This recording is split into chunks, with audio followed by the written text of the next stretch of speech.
Ahojte, moje meno je Peter a v tejto epizóde si ukážeme logovanie pomocou Lomboku, sneaky exceptiony a lazy gettery. Poďme na to. Vytvoríme si package tutorial 4.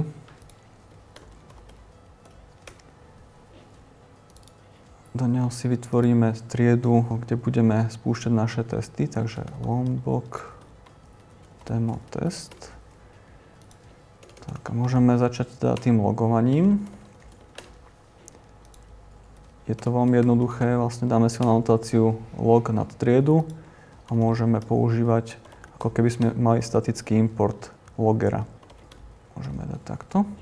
Spustíme si test a do konzoly nám vypíše info. Môžeme si ešte pozrieť, čo nám to spravilo vo vygenerovaných triedách, aký zdrojový kód. A vlastne vidíme, že tam máme static final logger. Avšak veľa z nás používa nejaký logger, napríklad log4j, tak skúsime si ukázať, ako tam dať takéto niečo.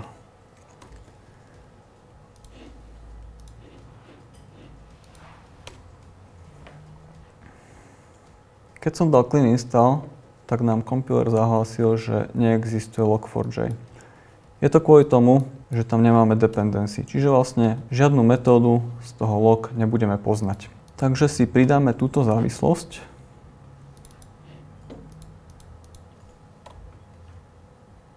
Add dependency log4j a dáme si tam core. Dáme si clean install. A teraz by sme tam mali poznať všetky metódy, ktoré tento logger obsahuje. Ešte nenačítalo. Tak, info. Takže teraz som vymenil implementáciu, respektíve celú dependency z voľakého log na log4j. Môžeme sa pozrieť na to, ako vyzerá, keď to spustím. No a nevypísal nám do konzoly nič. Je to kvôli tomu, pretože log4j využíva XML súbor ako konfiguráciu. Keby som sem dal error, tak vlastne to nám bez problémov vypíše. Takže pridáme si konfiguráciu, aby sme mohli používať info.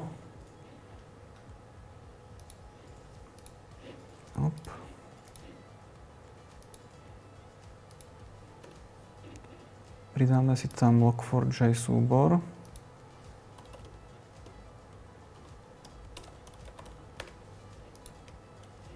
Tak. A teraz môžeme používať už aj info. Super. Vytvoríme si nový objekt. Ja si ho pomenujem ako lazy getter, pretože v tomto by som chcel ukázať dva spôsoby, teda respektíve dve anotácie od Lomboku. Prvá môže byť lazy getter.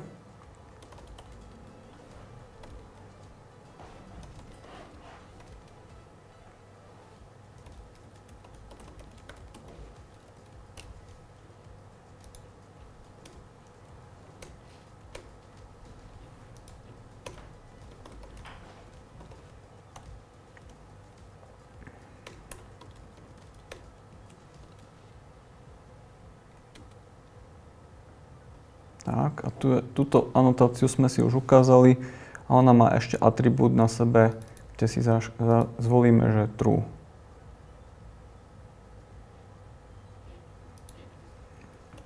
Ona musí byť ešte private, nielen final.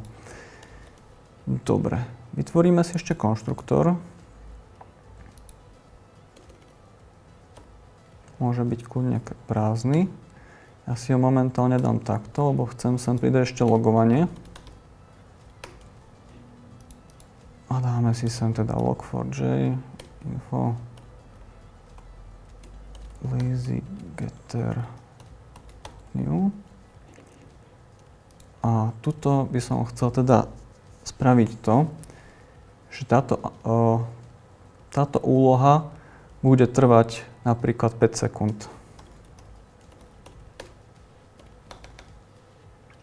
Tak.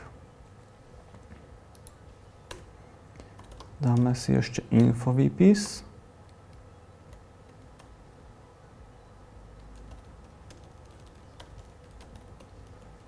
A dáme si ešte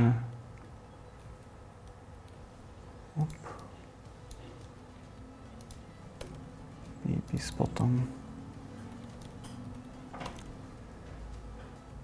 Dobre, všimli sme si, že máme tu nejakú neodchytenú chybovú hlášku.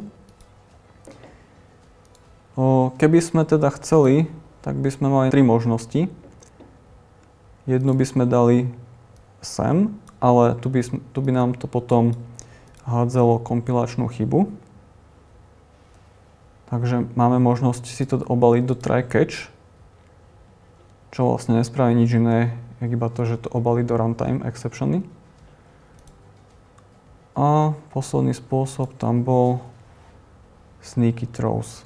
A to je presne ďalšia anotácia z Lomboku. Takže máme tu všetko o tom popísaného. Tuto Lombok uvádza jeden pekný príklad, kde sa to hodí použiť, pretože táto metóda hádže chybovú hlášku unsupported encoding exception, ale v Java asi neexistuje prípad, kedy by mohlo nenájsť UTF-8 encoding, takže toto je jeden z tých príkladov, kde Lombok ručí, že je to správne použitie. Dobre, ja som to teraz použil tu, aby sme iba videli, že čo sa s tým stane. Už mi to nehlási žiadnu kompilačnú chybu. Môžeme sa pozrieť, ako to vyzerá v kóde, keď si to pregenerujem.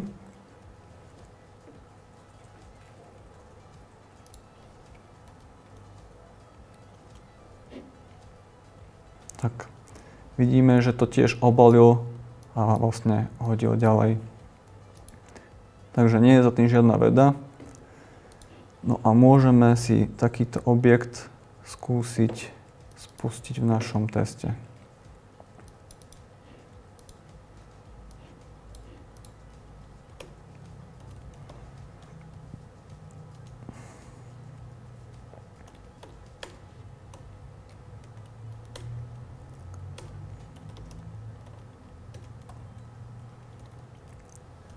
Môžeme to spustiť len takto, že som si spravil novú inštanciu a proste som si pustil test. Takže vidíme, že rozdiel v časoch je minimálny a skúsime teda spraviť to, aby nám to postalo na tých 5 sekúnd. Takže vymažeme lazy true a spustíme test. No a vidíme, že vypísal sa nám tento logger z info. Potom sa nám spustil task, trval 5 sekúnd, dokončilo ho a nakoniec sa inicializoval object. Čiže vlastne nakoniec sa zavolal výpis z konštruktoru. Takže takýmto spôsobom vieme tiež celkom pekne povedať, že kedy sa nám majú načítať niektoré statické data v projekte. V tejto epizóde sme si ukázali, ako môžeme viacerými spôsobmi použiť Lombok na logovanie. Taktiež sme si ukázali, že gettery môžu byť nastavené aj na lazy a predstavili sme si ešte jednu peknú feature sneaky throws. Ak sa ti video páčilo, daj odber. Ak máš nejaké otázky, môžeš využiť diskusiu pod videom. A v prípade, že by si chcel pracovať v spoločnosti Unica GSC, môžeš nám poslať svoj životopis.